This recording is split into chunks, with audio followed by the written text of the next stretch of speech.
Well, good morning, everyone, and welcome to First Lutheran. It's good to be the church. It's good to have you with us today. It's no accident that you're here. I'm really looking forward to next Sunday when we get back to in-person worship, and looking forward to hopefully seeing a few of you here as well.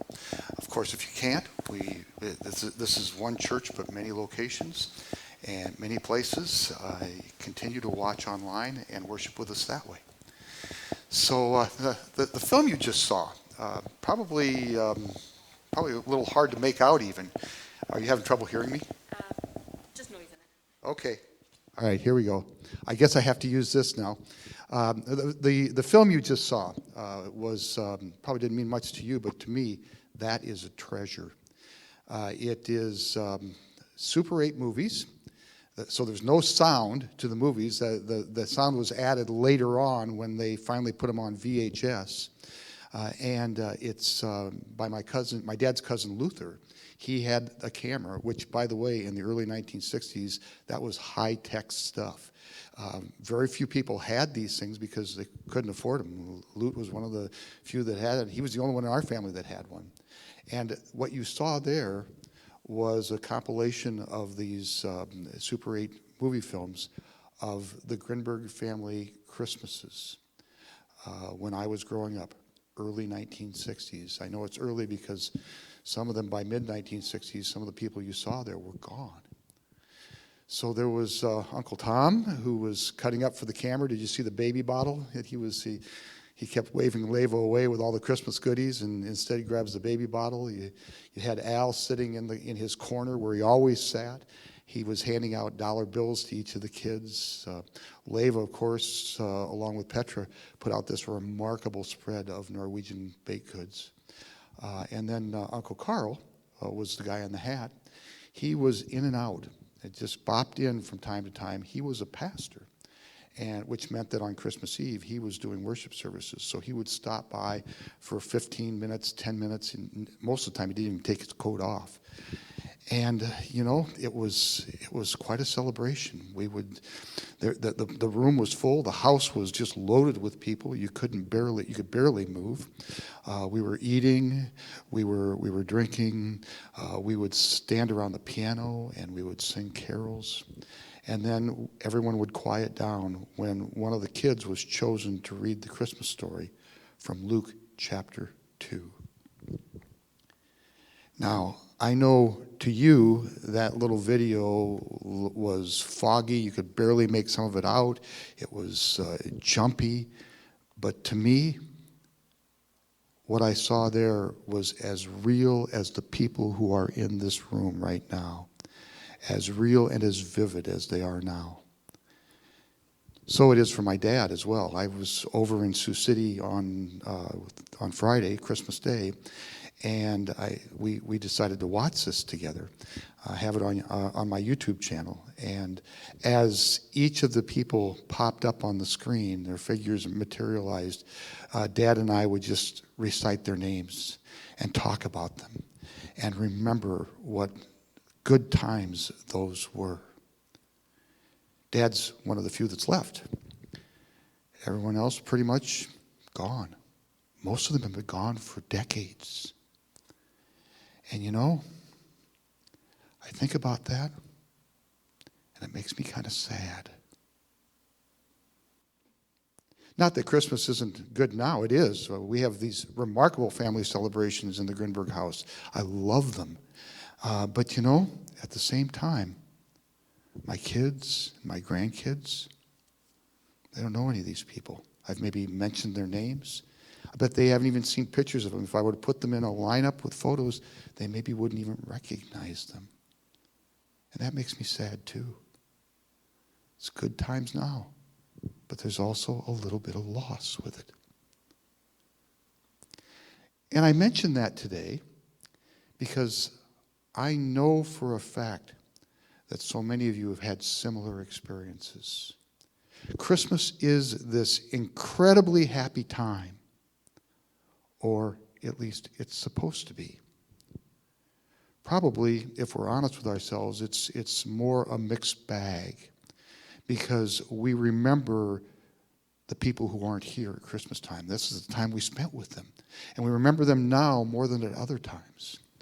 And so Christmas is for us gains and losses.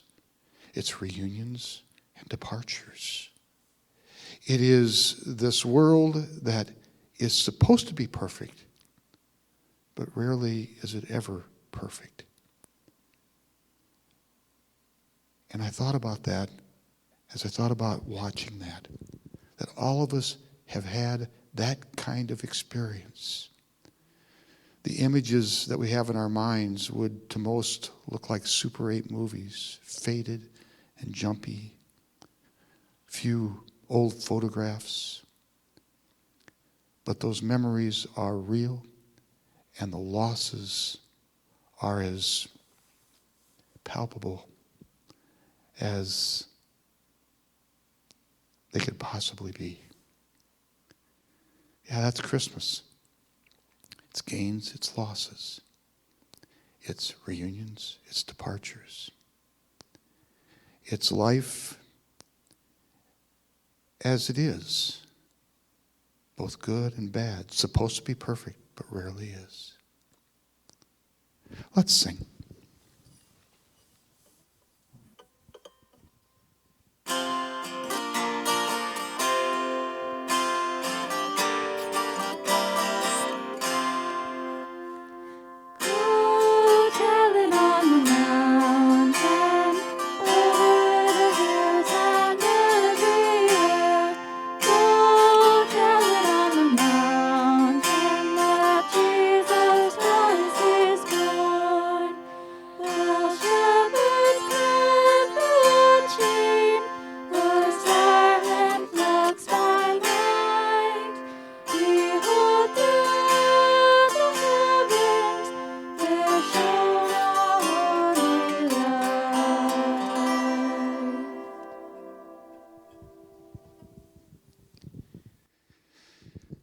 So the lesson, Allie, did you read the lesson?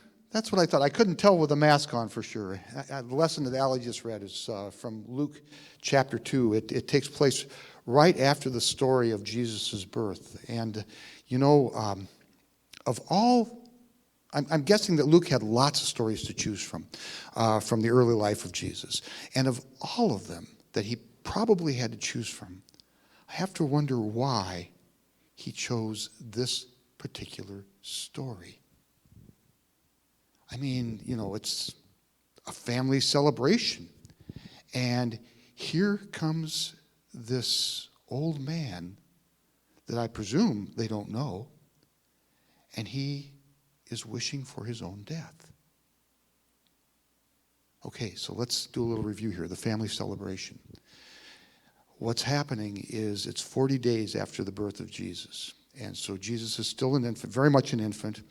32 days before this, when Jesus was 8 days old, he was brought to the temple to be circumcised. And of course, that is the sign that every Jewish male child carries with him, a sign that he belongs to God. And then at 40 days after birth, 32 days later, they bring the child back to the temple. This time to worship and to sacrifice and to dedicate the child to God, especially the firstborn. And that's what they're doing with Jesus. They bring him to the temple. And, it's a lot like, at least emotionally, it's a lot like our baptism here when people, for the first time, they bring their children in and they have their children baptized. It's a family celebration. It's sort of like a coming out party for this new child, and everyone gets to see him. And everyone gets to be a part of the joy that the child has been born and is now a member of the community. And so they're bringing Jesus to the temple, and here out of nowhere comes this old man. His name is Simeon, and he doesn't ask, at least so the story says. He just takes the child and starts prophesying about him. And I want you to notice, it's kind of a mixed bag. It's good and it's bad. Some of those words are absolutely beautiful, but some of them are also a little foreboding. Lord, Simeon says, let me die now, for my eyes have seen the salvation which you have brought to all of us, a light to outsiders and the glory of your own chosen people. You have to wonder why Luke would include such a story in this time of unrestrained joy. Maybe it has something to do with the way life really is. That Simeon, no different than any of the rest of us, life is gains and losses. It's reunions and departures. Life is supposed to be perfect, but rarely is it.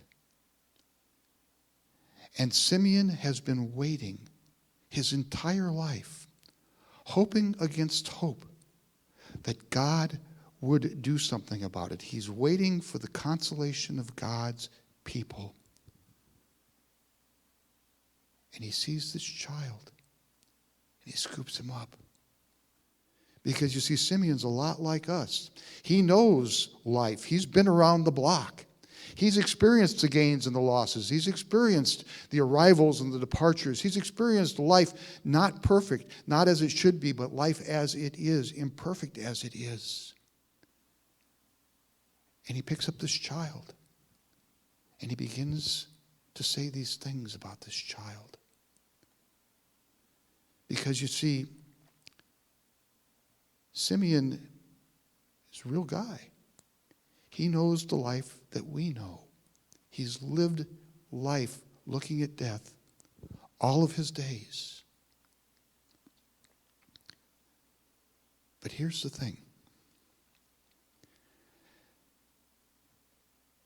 Simeon is holding this child that he has come to believe is sent by God to save us. He is looking down in the eyes of this infant who has come to experience life as we know it. Gains and losses, good and bad, joys and sorrows, longing, suffering. He will know it all. And he is God. He will experience it. And because he is the King of love, not even death itself will separate us from him? So Simeon sings this song because he's a realist. He sees life as it is, but because he lives with the hope and the promise that in this infant, this helpless infant, God has come into the world to be the King of love and to save us from all in the world that is wrong. Let's sing.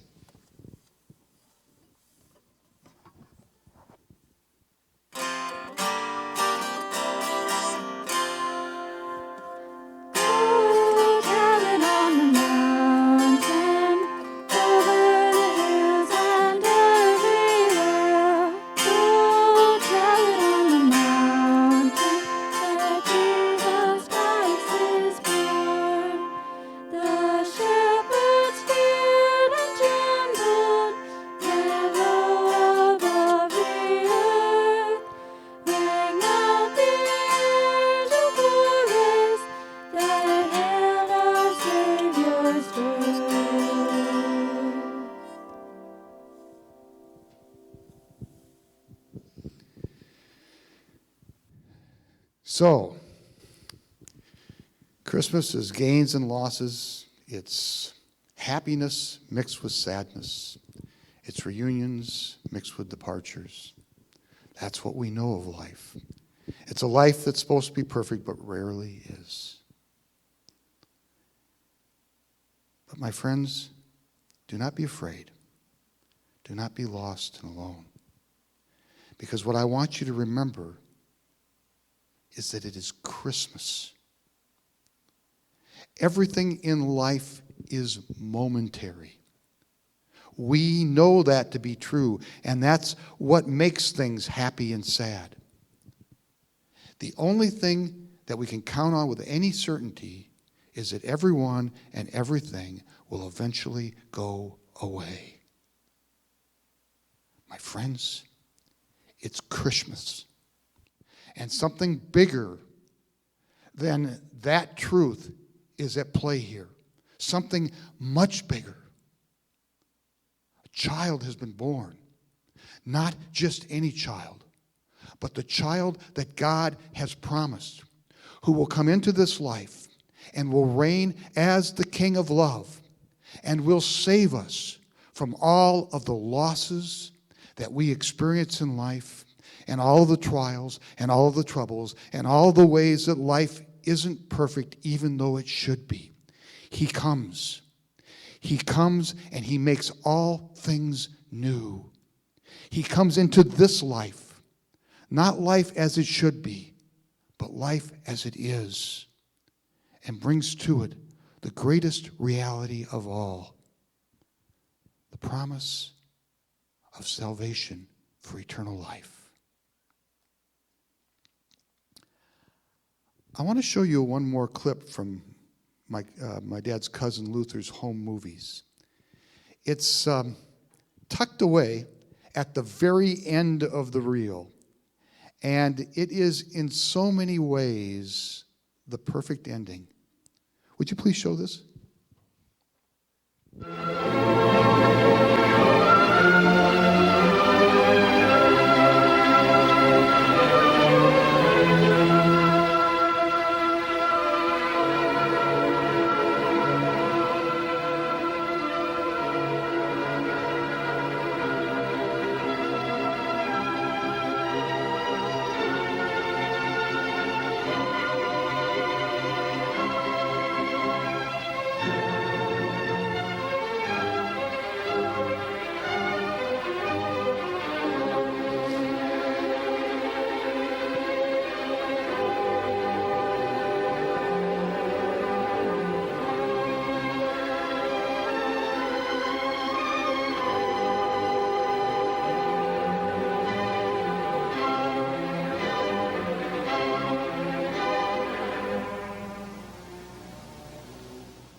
I can't get enough of that. I'm sure it's boring to you folks, but I just can't stop watching that film.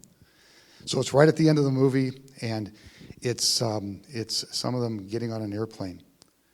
they're going on a trip to Norway, and which means they're going home.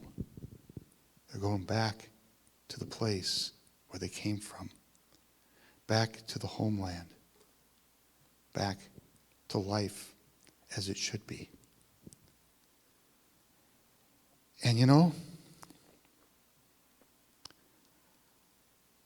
I think about that, and in the light of Christmas, not the Christmas of gains and losses, but the Christmas of the Christ child, the Christmas where this helpless infant has come into the world to save us from all in life that is wrong. When I think about those things, I think about they're not gone. They've taken the trip. And I too live with that hope that someday I'm going to be with them. And I'm going to be with their parents, who I never met, and their parents, who probably my great aunts didn't meet. And on it goes. A great big celebration of life and love and hope and promise. You see, Christmas here, Christmas as it is just a little taste, a little sample of something so much larger. Something that extends past space and time and gathers all of us around the throne where the King of Love will reign. And so, my friends, taste a little of that. But most of all, take some time. Gather the infant Jesus into your arms and know that he has come for this salvation. He has come to be a light to those who do not know him. He has come to be our glory for an eternity. He has come to make you and your gains and losses and your arrivals and your departures and this world that should be perfect but isn't. He's come to make all of that new.